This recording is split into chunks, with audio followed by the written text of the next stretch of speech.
자, 어제 국내 코로나19 신규 확진자 2,028명 발생했습니다. 사흘 만에 다시 2,000명대를 기록한 겁니다.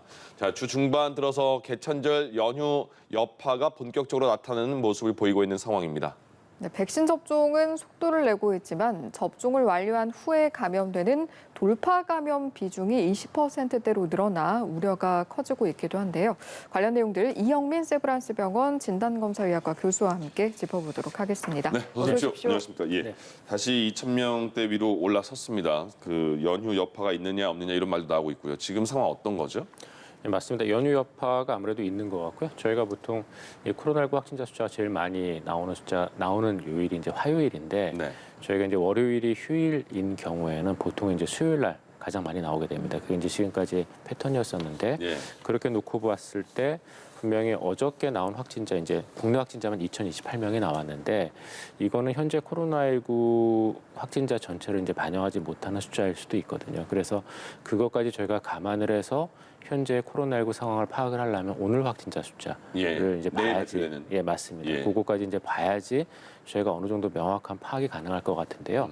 근데 이제 중요한 거는 지난주까지 발생 양상인데 지난주까지는 분명히 증가하는 양상이었었거든요. 네. 그래서 저희가 이제 그 중수본의 발표에서도 최근의 방역 관리 상황 비교를 보시면은 9월 초순부터 그다음에 9월 26일부터 10월 2일에 이르는 최근까지 보면은 주중 그 일일 신규 확진자 숫자가 1,725명부터 2,500명 정도까지 계속 증가하는 양상이었었습니다. 네. 근데 이게 지난주까지도 계속 이어졌었기 때문에 급격하게 감소할 것 같지는 않다라는 게 제 생각이고요. 다만 그래도 이제 최근 들어서 예방접종 완료자 숫자가 점점 늘어나고 있기 때문에 예.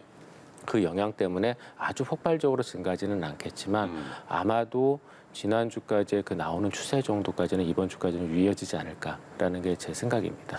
지금 어쨌든 증가하는 상황이라면 그게 뭐 델타 변이의 그 영향도 있고 그렇다고 말을 하잖아요. 근데 지금 우리나라의 증가 속도가 이렇게 델타 변이 때문에 어쩔 수 없는 상황으로 받아들여야 되는 건지 아니면 조금 더 줄여야 되는데 위험한 상황인지 어떻게 보세요?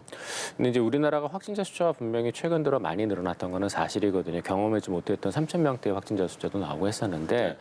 한 가지 다행스러운 거는 위중증 환자 숫자나 이제 사망자 숫자를 놓고 봤을 때 물론 이제 돌아가신 분들에게는 뭐 애도의 말씀을 드리고 예. 싶지만 이러한 사망자 숫자를 놓고 봤을 때는 전 세계적으로 굉장히 낮은 편인 거는 맞거든요. 네. 우리나라 같은 경우에 이제 단위 인구당 사망자 숫자가 아직까지도 인구 100만 명당 1명 정도로 유지가 되고 있고 이 정도의 숫자는 우리보다도 예방 접종을 앞서갔던 이스라엘보다도 훨씬 월등히 낮은 숫자이거든요. 특히 영국 같은 경우에는 우리보다도 굉장히 앞서갔는데도 불구하고 최근에 영국의 그 보건성에서 나오는 데이터들을 보시면은 일일 코로나19로 인한 사망자 숫자가 거의 한 50명에서 200명을 왔다 갔다 지금 계속 하고 있습니다. 그래서 거기에 비해서는 분명히 사망자 숫자가 분명히 낮지만 그래도 낮은 거는 맞습니다. 근데 네. 그럼에도 불구하고 한 10명 정도 발생을 하고 있는데 그거 못지않게 위중증 환자 숫자도 어느 정도는 지금 최근 들어서 늘어난 상황이거든요. 그래서 예.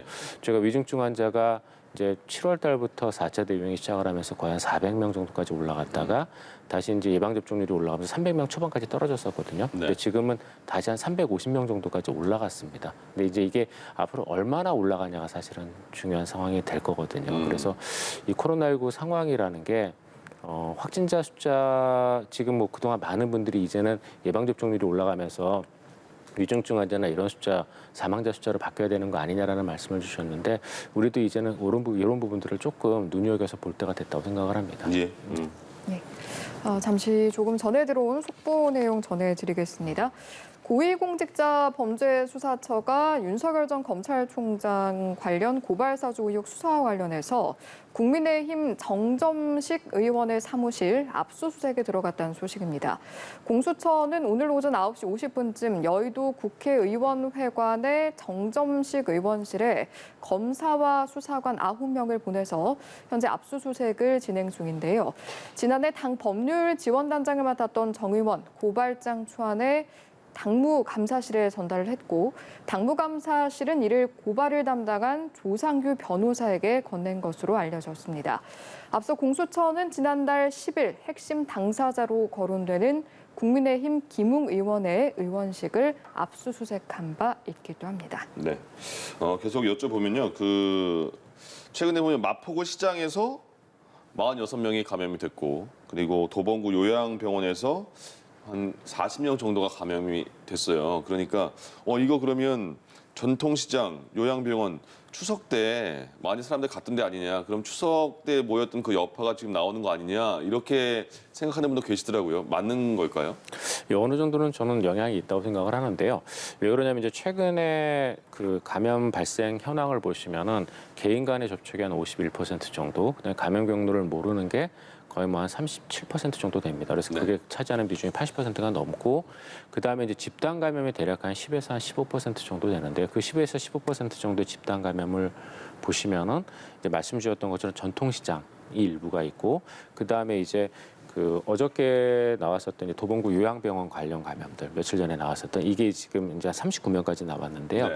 이런 종류의 감염들이 대전하고 대구에서도 있었습니다. 그래서 이제 요양병원 관련 감염들은 아마도 명절을 맞이해서 이제 병문안 가거나 이랬을 때 그때 생겼을 가능성이 있고요. 그 다음에 이제 또 관련되는 것들이 이제 일부 직장이나 학교 등에서 나오는 감염들이 있는데 예. 이런 것들도 아마도 이제 명절 관련돼서 무증상 감염이 퍼졌던 것이 회사나 직장 안에서 일부 증폭되는 게 아닌가 싶거든요. 그래서 말씀 주셨던 그 추석 때의 이동량이나 이런 것들이랑 연관 있는 감염들이 아직까지는 나오는 걸로 생각이 되고요.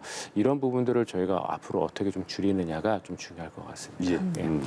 그런데 지금 한글날 연휴를 또 앞두고 있고 감염 재생산 지수 역시 계속 오르고 또 이를 넘어선 상황이라서 단계적 일상 회복도 좀 앞두고 있는 시점에서 지금의 방역 관리가 굉장히 중요하지 않을까 싶거든요. 어떻습니까?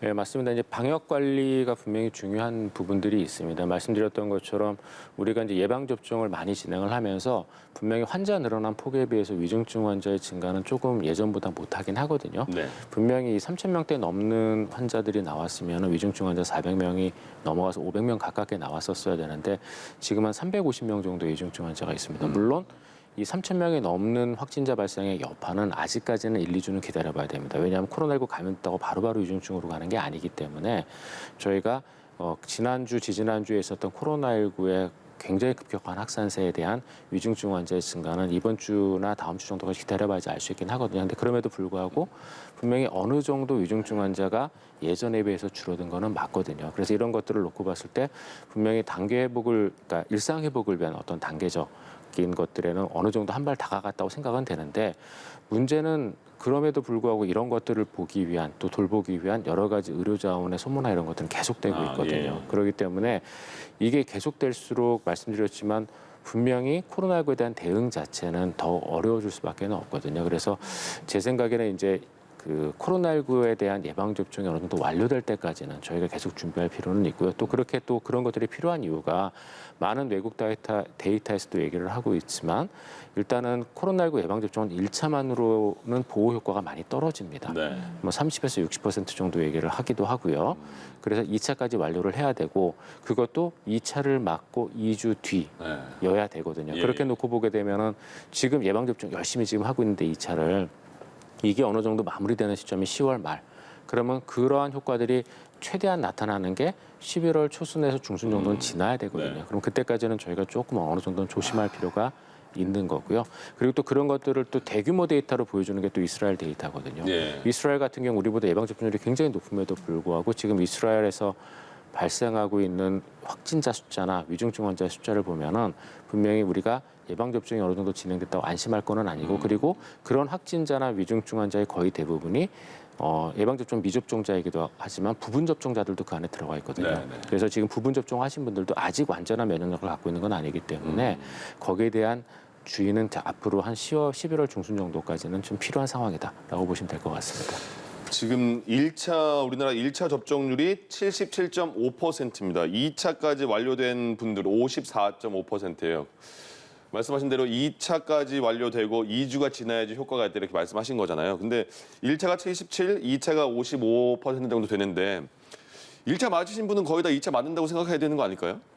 예, 저는 그럴 거라고 생각을 합니다. 예. 지금 우리나라 같은 경우 이제 예방 접종 데이터를 보시면 1차와 2차를 놓고 봤을 때 지금 80대 60대 이상 70대 60대 정도를 놓고 보게 되면은 네. 1차와 2차를 비교했을 때 2차를 안 맞으신 분들의 비율이 그렇게 높지는 않거든요. 네. 그래서 아마도 제 생각에는 2차를 안 맞으시는 분들의 비율이 젊은 층에서도 그렇게 높지는 않을 것 같은데 이제 한 가지 문제는 1차 때 조금 이게 부작용이나 이런 것들을 경험하신 분들은 2차 맞기를 좀 두려워하시는 분들은 생길 것 같습니다. 근데 예. 그러면 그래도 기왕 1차를 맞으셨으니까 완전한 면역력을 위해서는 2차까지 맞아야 그 면역력이 완성된다는 거를 좀 아시고 2차까지도 잘 맞아주셨으면 하는 바람이 있습니다. 예. 예. 고발 사주 의혹, 제보 사주 의혹 여기에 대해서 또 들어온 소식 전해드리겠습니다. 고위공직자범죄수사처 공수처가 이 고발 사주, 제보 사주 의혹을 수사하고 있습니다. 여기서 공수처가 이 의혹과 관련해서 박지원 국가정보원장을 수사한다고 밝혔습니다. 공수처가 국민의힘 윤석열 캠프 측이 고발한 이른바 제보 사주 의혹에 대한 고발 사건을 수사한다면서 대상은 박지원 국가정보원장으로 혐의는 언론에 알려진 대로 국가정보원법 위반 또 공직선거법 위반 등이다 이렇게 공수처가 설명했습니다. 이 소식까지 전해드리겠습니다. 예, 그리고 그 2차 맞으실 분도 이제 많이 남아 있고 근데 또 하나가 지금까지 요새 최근에 확진된 분들 보면 대부분 미접종자라고 하잖아요. 그렇게 선생님처럼 전문가분들이 백신 중요하다. 대부분 이렇게 지금 확진자는 미접종자 이렇게 말씀하시는데 안 맞는 분도 계시는 것 같아요. 본인의 의지대로. 그래서 국가가 백신 패스 제도도 도입하겠다 이렇게 말까지 하는데 그분들을 그 백신 맞으셔야 좋습니다. 이렇게 유도하기 위한 방법은 뭐가 있을까요?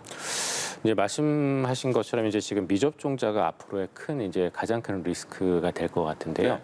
지금까지 이제 예방 접종을 미접종하신 분들이 정부의 발표로는 대략 한 570만 명 정도. 근데 거기에서 이제 추가 지금 접종을 예약을 받고 있기 때문에 70만 명 정도는 아마 맞으실 것 같고 500만 명 정도가 지금 남아 있는 상황입니다. 그리고 이 500만 명 중에서 코로나19에 감염됐을 때 위중증으로 갈 수 있는 가능성이 높은 고위험군, 이제 연령으로 끊어봤을 때 60대 이상이 106만 명. 그러니까 100만 명 정도 지금 남아 있는 상황입니다. 네. 그런데 결국은 지금 우리나라의 코로나19 상황이 어떻게 지금 됐냐면은 예방 접종이 없을 때는 5,200만 명의 위험이었던 게 이미 예방 접종을 맞지 않아도 되는 아이들 아직까지 이제 과학적 근거가 없기 때문에 12세 미만은 지금 아직 발표가 안 나지 않았었습니까? 예. 그 연령층을 제외한 13세 이상의 성인들을 대상으로 했을 때 이제 500만 명밖에 안 남은 거거든요. 그리고 한편으로는 그 안에서 고위험군, 그러니까 위중증으로 갈 수 있는 사람들은 이제 100만 명 남은 겁니다. 그런데 조금 전에 이제 일상으로의 단계 회복을 말씀을 주셨는데 5,200만 명의 위험이던 게 진짜 아주 간단하게 얘기를 해보면은 그다음에 굉장히 뭐 중간에 생략은 많이 됐지만 100만 명의 위협으로 이제 줄은 거거든요. 예. 그러면 정부 입장에서는 단계적 일상회복을 안 갈 수가 없을 겁니다. 지금 저희가 코로나19 사망자 숫자를 계속 얘기를 하고 있지만 자영업자분들의 피해도 엄청나고 우리나라는 워낙에 또 자살률이 높은 국가였거든요. 자살하시는 분들도 아마 꽤 많은 걸로 알고 있는데 그런 것들을 종합적으로 고려했을 때 저도 예전부터 얘기했지만 예방접종률이 어느 정도 이상 올라가게 되면 결국은 사회를 열 수밖에 없는 상황이 될 거거든요. 그러면은 그 안에서 가장 위험한 부분들이 누구냐? 말씀하셨던 것처럼 예방접종을 안 하신 500만 명, 그중에서도 60세 이상 100만 명이 딱 해당이 될 거거든요. 그러면은 이분들은 본인들을 지키기 위해서라도 지금 예방접종을 해야 되는 상황이거든요. 예. 다른 사람들 다 마스크 쓰고 다니고 모임 가질 때 마스크 벗고 모임 다닐 때 본인 혼자 마스크 쓰고 모임도 못 가고 이렇게 될 가능성이 높거든요. 본인을 생각을 한다면은. 그래서 그런 것들을 어느 정도 좀 이런 분들에 대한 예방접종을 독려하기 위해서 사실은 백신 패스가 들어오는 거기도 하지만 한편으로는 이분들을 보호하기 위한 또 개념도 어느 정도는 있는 거거든요. 네. 예. 왜냐하면은 이 또 하나의 특성이 이분들은 또 이분들끼리 모이는 그런 경향들이 조금은 있습니다. 예. 그러다 보니까 그 안에 만약에 무증상 감염자가 한 명이라도 있게 되면은 이 그룹 안에서의 집단 감염이 발생할 가능성이 높게 되거든요. 그러면은 이제 어떤 일이 벌어지냐면은 어떻게 생각하면은 또 그렇게 생각하실 수 있어요. 아니 본인들이 예방 접종 안 맞은 거고 본인들이 그럼 코로나19 걸려서 위중증 가는 건 본인 선택 아니냐 그렇게 생각하실 수도 있는데 네. 결국은 근데 이분들이라고 하더라도 위중증을 가게 되면 치료를 해야 되거든요. 그러면 이제 거기서 생기는 문제가 뭐냐면 이분들에 대한 의료 자원 소모에 대한 부담은 누가 질 것이냐라는 게 하나가 생기고 또 하나는 이분들을 치료하기 위해서 들어가는 의료 자원 때문에 다른 분들이 제대로 된 치료를 못 받게 되는 문제가 또 하나 생깁니다. 저희가 그동안 얘기했던 콜레터럴 데미지라는 건데요. 만일 그 100만 명 그룹 안에서 위중증 환자가 갑자기 한 3,000명, 4,000명 생겨서 그분들이 일반 3차 의료기관의 중환자실을 대부분 점유를 했다. 그러면은 암 때문에 수술받아야 되는 분들이 몇 달씩 밀릴 수도 있거든요. 그런 걸 종합적으로 생각을 해서 결국 이분들에 대한 관리를 또 안 할 수도 없는 상황이거든요. 예. 그러다 보니까 이 그룹 안에서의 코로나19 감염을 어찌되었건 간에 천천히 지연시켜가면서 발생할 수 있게끔 국가가 감당할 수 있게끔 우리의 의료 체계가 감당할 수 있게끔 가져갈 수밖에는 없고요. 그러면은 이분들에 대한 이동이나 어느 정도 이런 부분들도 저희가 제한을 할 수밖에 없는 상황이거든요. 그래서 예. 백신 패스는 이런 두루두루의 의미를 가지고 있다고 보면 되고요. 당연히 이것 때문에 이분들의 자유권이 어느 정도 침해는 받을 겁니다. 침해는 받을 건데, 근데 지금 이 백신에 대해서 가장 강력한 조치를 취하고 있는 나라가 미국이거든요. 미국인데 미국 같은 경우에는 최근에 지금 미국의 뉴욕에서 가장 큰 의료 시스템을 운영하고 있는 재단이 예방접종, 미접종 의료 보건 의료인 1,500명 정도를 지금 해고했습니다. 네. 미국은. 그다음에 또 한 가지는 학교를 열기 위해서 학교 선생님들에 대한 예방접종을 지금 강제화하고 있고 뉴욕의 데이터가 최근에 나왔는데 그 조치를 취하고 났더니 학교 선생님들의 예방접종, 교직원들의 예방접종률이 97%, 8%까지 올라갔다는 보고가 나왔거든요. 예. 그리고 이렇게 굉장히 강력한 조치를 취하는 미국 같은 국가도 있거든요. 근데 거기에 두고 봤을 때 이 백신 패스라는 게 분명 예방접종을 맞지 않은 분들의 자유권을 어느 정도 침해하는 부분들은 있지만 말씀드렸던 그런 여러 가지 것들을 고려했을 때 전체적인 의료 시스템에 대한 거, 그다음에 다른 예방접종 접종자들에 대한 의료 자원에 대한 부분, 그다음에 미접종자들 본인들에 대한 어떤 코로나19 위험도 부분 이런 것들을 고려했을 때 저는 일부분은 필요한 게 아닐까라고 생각을 합니다. 교수님께서 자세하게 이렇게 설명을 해주셨습니다. 접종 아직 안 받으신 분들 마음이 좀 바뀌면 좋겠다는 생각이 드네요. 예. 그런데 이제 미접종자들 중에서도 내가 맞고 싶지 않다 이런 분들이 있으실 거고 또 어떤 분들은 건강상 어쩔 수 없이 맞고 싶은데 못 맞는 분들도 있을 수 있잖아요. 이런 부분에 대한 대책은 좀 마련되어 있는 게 있을까요? 일단 두 가지가 조금 개념이 다를 것 같은데 일단 건강상 못 맞으시는 분들은 그 말씀을 드리고 싶은데요. 건강상 못 맞으시는 분들이 코로나19 감염됐을 때 위중증으로 가는 리스크 1번입니다. 예. 그분들이 사실은 맞으셔야 되는 분들이에요. 맞아도 되는 거죠? 맞아도 맞아야 되고 되는 거군요. 꼭 맞아야 되는 그러네요. 겁니다. 네. 이분들 같은 경우에는. 그래서 미국 같은 가장 이제 제가 개인적으로 질문을 많이 받는 것 중에 하나가 본인이 암에 걸려서 치료를 받고 있는데 예방접종 맞아도 되냐라는 질문들을 많이 주시거든요. 네. 근데 맞으셔야 됩니다. 미국에서도 미국의 암학회나 이런 데에서 이런 분들이 결국 코로나19 감염됐을 때 가장 큰 피해를 보는 분들이기 때문에 예방접종을 맞도록 권고하고 있습니다. 이분들이 사실은 고위험군에 들어가시는 분들이거든요. 예. 그래서 이런 분들이야말로 사실은 맞아야 되는 분들인데 이제 백신에 대한 너무 이제 여러 가지의 부작용에 대한 우려들이 있다 보니까 본인들이 그걸 이제 니글렉트 하시는 것, 그러니까 거부하시는 건데요. 그러시면 안 되고 이분들이야말로 진짜 맞으셔야 되는 분들입니다. 네. 맞으셔야 되는 분들이고 두 번째 이제 본인이 거부하시는 분들이 네네. 있는데 이런 분들에 대해서는 사실은 당한 해답은 없지만 한 가지 저희가 고민을 해볼 수 있는 건 예방접종 독려를 하기 위해서 이분들에게 좋은 롤모델을 보여주는 것도 하나의 방법이라고 생각을 합니다. 예. 그게 이제 이것도 미국 데이터인데 미국은 사실 인종에 따라서 예방접종률이 다르거든요. 흑인, 백인, 아시아계 다 다른데 네. 그중에서 제일 예방접종률이 높은 집단이 어디냐 하면은 알래스카에 있는 그 원주민 계열들이 예. 제일 높은데 그 계열이 제일 높은 이유가 예방접종을 독려하기 위해서 여러 방법을 쓰다가 이제 예방접종을 홍보하기 위한 광고 같은 것도 많이 하잖아요. 네네. 근데 이제 그쪽은 어떤 광고 모델을 썼냐면은 본인 지역 사회에 제일 잘 알려져 있는 사람을 예방접종 홍보를 위해서 모델로 고용을 했거든요. 예. 이거는 그렇게 하게 되면은 이게 남의 얘기가 아닌 내 집단의 얘기, 나의 얘기가 될 수가 있거든요. 그래서 아마 우리나라도 이제 예방접종 안 하시는 분들에 대해서는 어느 정도 특성 파악이 끝났을 것 같은데 그거를 좀 감안을 해서 그분들에게 좋은 메시지를 전달할 수 있는 롤모델을 한번 동원해 보시는 것도 네. 어느 정도 도움이 될지까지는 모르지만 그나마 외국의 사례를 봤을 때는 조금 효과가 있었거든요. 그래서 그런 것도 좀 고려를 해보실 필요는 있을 것 같습니다. 그러면 이제 좀 병세가 안 좋다라고 했을 때 백신 접종을 하면 좀 위험하다, 걱정이 된다 이런 증상이나 병증은 특별히 없는 겁니까? 지금까지의 연구 결과 중에서요. 그 암이나 이런 분들은 다 맞으시는 게 좋다라고 되어 있었고요. 그 다음에 이제 장기 이식을 받으시는 분들은 조금의 논란이 있었는데 왜 그러냐면은 장기 이식을 받게 되면 면역 억제제를 쓰기 때문에 항체 생성률이 좀 낮은 특성이 있긴 있었거든요. 근데 그럼에도 불구하고 예방 접종을 하는 군이 분명히 코로나19 예방 효과가 훨씬 더 뛰어나다라는 보고도 있었고 네. 그런 분들도 3차 접종을 하게 되면 항체 생성률이 확 올라가거든요. 그래서 맞아야 된다라고 돼 있었고 다만 한 가지 아직까지도 약간은 우려가 되는 게 이제 일부 자가 면역 질환을 갖고 있는 분들이 있습니다. 근데 네. 그런 분들의 경우에 있어서는 데이터가 아직은 조금 주치의하고 상의해보라라는 정도로 미국 쪽에서 데이터는 나오고 있는데요. 네. 근데 그런 분들도 최근 들어서는 가급적 예방접종을 권고하는 방향으로 지금 가고 있어서 아마도 본인이 갖고 있는 질환에 따라서 많은 고민은 되시겠지만 대부분의 만성질환들은 고위험군에 해당되기 때문에 꼭 맞으셔야 되는 분들이고 네. 일부 질환의 경우에는 필요하신 경우에 주치의하고 좀 상의를 해보시는 정도, 그 정도로 말씀을 드리고 싶습니다. 알겠습니다. 집에서 코로나 자가검사 키트로 검사하는 분들 계시잖아요. 그중에서 또 항체 검사 키트가 있잖아요. 항체가 있냐 없냐. 근데 그거를 해보신 분들이 집에서 했는데 음성이 나왔다. 백신 효과는 없는 것 같다. 이렇게 주장하는 분도 계신가 봐요. 그분들의 그 판단이 맞는 걸까요? 아니요, 틀리다고 생각하는데요. 그거 명확하게 좀 틀리다고 생각을 하는데요. 이 항체 검사, 자가 항체 검사 관련된 이슈는 되게 조금 이상한 측면이 있거든요. 이게 키트는 약국에서 파는데 해석은 또 의료인이 하게끔 되어 있어요.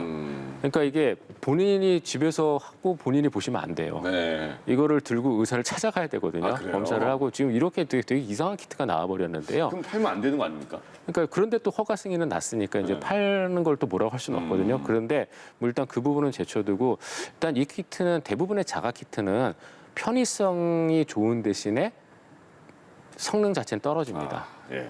이것도 마찬가지예요. 이것도 네. 마찬가지라 가지고 민감도가 분명히 떨어집니다.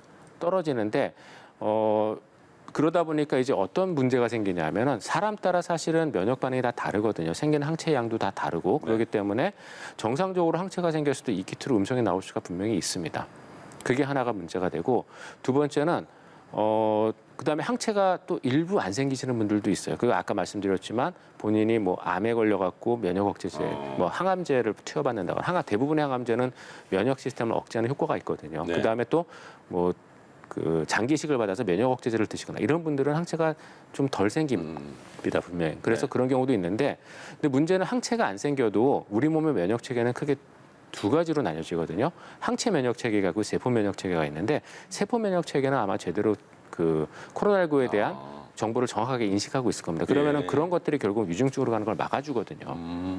그래서 그런 효과들도 있기 때문에 항체 검사가 일단 음성이라고 하면은 자가 항체 검사의 낮은 정확도 때문에 생기는 틀린 결과일 가능성이 하나가 있고 네. 두 번째는 실제로 안 생겨도 말씀드렸던 것은 세포 면역에 의한 또 중증 방어 효과들은 남아있을 가능성이 높기 때문에 지금 자가 항체 검사 같은 경우에는 저는 별로 도움이 안 될 거라고 생각을 하거든요. 네. 근데 그게 이제 뭐 조금 전에 설명드린 것처럼 되게 좀 말도 안 되는 방식으로 좀 풀렸는데 이거 굳이 저는 안 하셔도 될 것 같고요. 예. 필요한 군들에 대해서는 이미 여러 조사를 통해서 뭐 부스터가 필요하다고 결정을 해서 이제 부스터 계획까지 나와 있는 상황이잖아요. 그러니까 그거를 믿고 따라가시면 될 것 같습니다. 그러니까 자가 검사하는 방법 중에 그 키트 중에 항체 검사 키트를 하신 분들이 이런 거잖아요, 주장이. 나 백신 맞았다. 내 몸에 항체 생겼겠지? 항체 검사 키트 내가 해보니까 항체가 없다는데 백신 효용 없어 이렇게 말하는 거잖아요. 이분들은 백신 맞았는데 왜 굳이 항체 검사 키트까지 확인을 할까요? 이게 사람이라면 갖는 누구나의 그 약간의 궁금함 이런 것들이라고 저는 생각을 하는데요. 분명히 이런 시장이 있기는 있었거든요. 그래서 이 키트가 나온 거기는 한데 네. 근데 말씀드렸던 것처럼 이런 키트들은 대부분 조금 정확도를 희생할 수밖에 없는 형식이고 그러다 보니까 이런 키트에 의해서 음성으로 나올 분명히 항체가 있음에도 불구하고 조금 낮은 정도 수준으로 항체가 형성된 사람들은 음성이 나올 수밖에 없습니다. 그러면 네. 낮은 정도로 형성됐다고 또 위험한 거 아니냐? 근데 그거를 알 수 있는 여태까지 결과들은 나오지 않았거든요. 항체가 어느 정도 형성이 돼야 코로나19에 대한 방어 능력이 있는지, 그리고 코로나19에 대한 위중증을 가지 않게끔 막아주는지에 대해서는 아직 연구 결과가 없기 때문에 네. 이 검사 키트의 결과는 제가 보기에 아직까지는 크게 도움은 되지 않는다라고 생각을 합니다. 그리고 해외 접종 완료자에 대한 접종 인센티브 그동안은 적용이 되지 않았는데 이제 확인서를 발급을 받으면 내일부터는 적용이 된다고 합니다. 그런데 좀 여쭤보고 싶은 것이 국내에서 허가가 나지 않은 시노팜, 시노백, 중국 백신 접종자들도 이 범위에 포함이 되거든요. 이 부분 문제는 없겠습니까?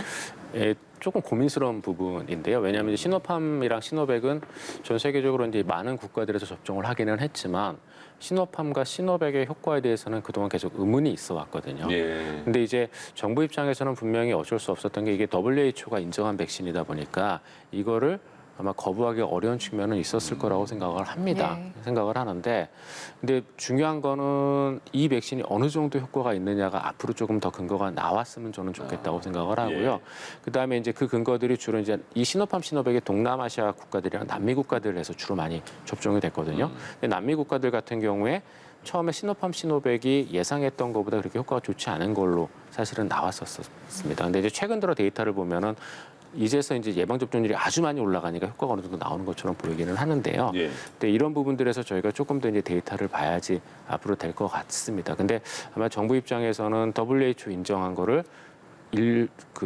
좀 부정하기가 좀 어렵지 않았나라고 생각이 되고요. 조금 더 기다려봐야 될 것 같습니다. 예, 예. 알겠습니다. 오늘 말씀 여기까지 듣도록 하겠습니다.